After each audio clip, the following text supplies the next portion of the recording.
My boyfriend Keith practically begged me to give him a chance, and later I found out he was bragging to his friends about bagging the hottest girl. The moment I found that out, I took myself right back. Keith was in my friend group through a mutual friend, Lana. Honestly, he wasn't someone I would have noticed on my own. He was average looking, a little short, a bit heavy, but none of that ever mattered to me because I've never been the type of person who judges who to date based only on looks. What caught my attention was how persistent he was. Keith asked me out 4 different times over the course of 3 months. The first time I said no because I didn't really know him. The second time I said no because work had been exhausting. The third time I told him maybe not right now. Then came the fourth time. He showed up to one of our group hangouts holding a small bunch of daisies wrapped in paper. Nothing too dramatic, just simple flowers. He looked almost nervous and said he just wanted one chance. He promised that if I didn't feel anything after one date, he would never ask again. Lana thought it was sweet, and Zola told me he seemed genuine and that maybe I should give him a chance, so eventually, I said yes. To be honest, the first date was actually nice. He took me to a quiet little restaurant. He asked questions about my work, my family, and the things I like doing on weekends. And more importantly, he actually listened. He didn't try to push anything or make me uncomfortable. At the end of the night, he walked me to my car and thanked me for giving him a chance. I remember thinking, maybe this could actually work. For the next 2 months, Keith was exactly what I thought a good boyfriend was supposed to be. Every morning, he texted me good morning. He remembered tiny details from things I said. He would ask about my day and follow up on things I had mentioned before. When he met my mom, he was so polite that she immediately liked him. He even brought her a candle because I had once casually mentioned she loved them. Later that night, my mom told me he seemed like a good one, and I believed that too. Still, some people around me kept asking questions. Not in a rude way, but in a way that made it obvious they didn't quite understand. Zola once asked what exactly I saw in him. Nessa from work asked if I was sure about him. Every single time I defended him. I said looks didn't matter. I said character was what really counted. I said Keith treated me better than anyone I'd dated before, and I genuinely believed every word of it. Then everything changed on a Wednesday night. Lana called me. The second I answered, I could hear something strange in her voice. She told me she had been hanging out with a group that included Keith's best friend, Sully. Apparently, Sully had been drinking and started talking way too much. That was when he let everything slip. He told Lana that Keith had a bet going with his boys about me. Not money, just some disgusting challenge. Keith had apparently been telling his friends for months that he was going to bag the hottest girl in the group and prove that any guy could pull someone like me if he played it right.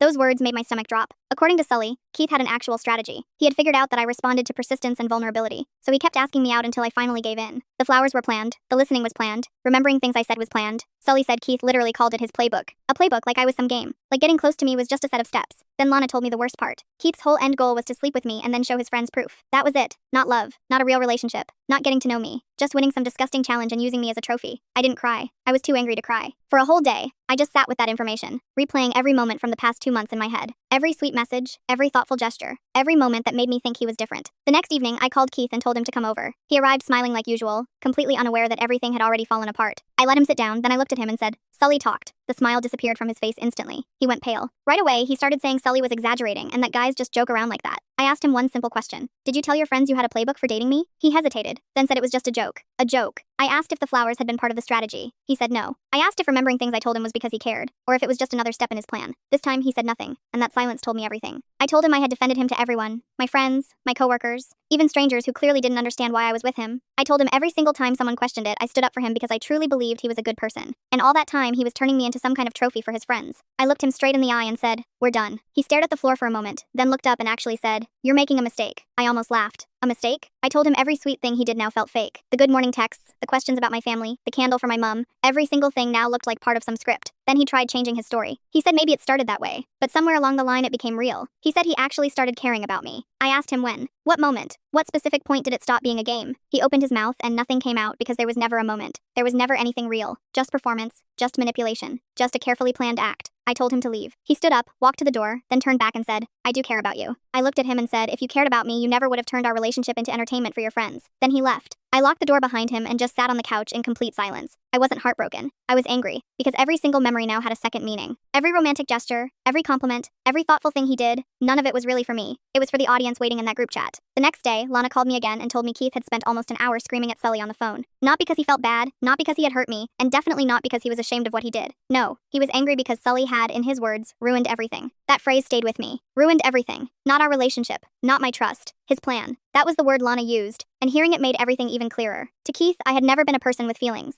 I had been a project, something to work on, something to win, something to show off. Lana asked if I was okay. I told her I was fine, but honestly, I was still replaying every moment from the last 2 months in my head. The lunch surprise at my office? Planned. The sunset photo he sent me saying it reminded him of me? Planned. The way he always remembered little details? Planned. What hurt the most was realizing that the audience had never been me. It had always been his friends. A few days later, Zola found out what happened, and she was furious. She immediately blamed herself for telling me to give him a chance, but I told her it wasn't her fault because Keith had fooled all of us. Still, Zola was never the type to let things go quietly. She went straight to Sully and demanded the full story. This time, Sully didn't just confirm it. He showed her screenshots. Actual screenshots from the group chat. Messages from Keith dating back to before he had even asked me out the first time. One message said, "Tonight I'm going for the first ask. If she says no, that's fine. It's about planting the seed." Another said, "She said no again, but she smiled. 2 more tries should do it." Then there was the message about the flowers. "I'm bringing flowers Friday. Small ones. Has to look effortless." Reading that made my stomach twist because I remembered how genuine that moment had felt to me. To me, it had looked sweet. To him, it was just another move. Then came the message after our first date. "First date went perfect. She thinks I'm the nicest guy she's ever met. This is going to be easy." Easy. That word made my blood boil. Like I was some level in a game he was trying to beat. But then I read the one that truly broke me. It was from after our 3rd date. She told me about her dad leaving when she was 12. Mental note. Bring it up later when she needs to feel understood. I had to put my phone down after that because that wasn't just manipulation. That was cruelty. I had trusted him with one of the most painful things from my life. I had cried telling him that story, and he had gone home and typed it into a group chat like it was useful information. He turned my pain into a tactic. That was the moment every tiny bit of doubt I had disappeared. This wasn't just a bad boyfriend. This was someone who studied vulnerability and used it as a weapon.